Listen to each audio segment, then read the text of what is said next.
విద్యుత్ చెల్లింపుదారులకు ప్రభుత్వం వారు ఒక కీలక కొత్త అప్డేట్ అనేది తీసుకురావడం జరిగింది.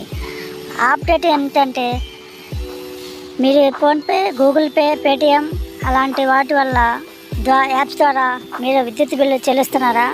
అయితే మీకోసమే ప్రభుత్వం వారు ఈ కొత్త అప్డేట్ అనేది తీసుకురావడం జరిగింది. ఆ అప్డేట్ ఏంటో తెలుసుకోవాలంటే ఈ వీడియోలో మీకు పూర్తిగా తెలియజేయడం జరుగుతుంది.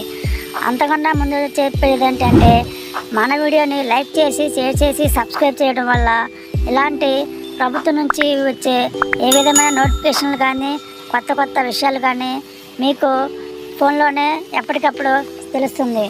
ముందు మన వీడియోని చివరి వరకు చూడటం వల్ల ఆ విద్యుత్ బిల్లులో ప్రభుత్వం తీసుకొచ్చిన అప్డేట్ ఏంటో తెలుస్తుంది. ఇక ప్రస్తుత కాలంలో మనము విద్యుత్ బిల్లులు అనేవి ఫోన్పే, గూగుల్ పే వంటి యాప్స్ ద్వారా చెల్లించడం జరుగుతుంది. ఇకపై అలాంటివి చెల్లవని ఆ విద్యుత్ సంస్థలు తెలియజేశాయి.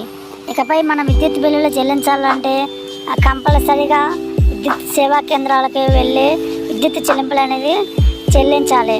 లేదంటే ఆ విద్యుత్ సంస్థల యొక్క సైట్లోకి వెళ్ళి వాటి ద్వారా విద్యుత్ చెల్లింపులు అనేవి చేయవచ్చును.